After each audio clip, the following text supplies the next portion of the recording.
ফরজ গোসলের ক্ষেত্রে কি নিয়ম অবলম্বন করতে হবে বা কিভাবে ফরজ গোসলটা করা উচিত? শরীয়তের মধ্যে ফরজ গোসলের ক্ষেত্রে ৩টি বিধান অত্যন্ত আবশ্যকীয়।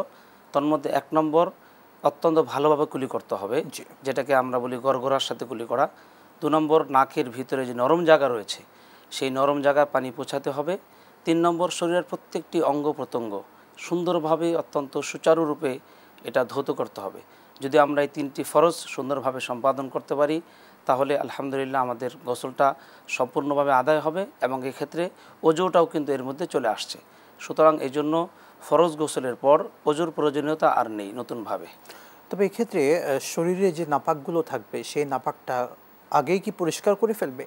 অবশ্যই গোসলের পূর্বে যখন আমরা গোসলটা শুরু করব, জি। গোসলের পূর্বে যদি শরীরে নাপাক লেগে থাকে তাহলে সেটাকে অবশ্যই আগে ধুয়ে নিতে হবে। তারপরে ফরজের যেই বিধানগুলো রয়েছে গোসলের ক্ষেত্রে সেগুলো সম্পাদন করবে, এরপর গোসল করবে।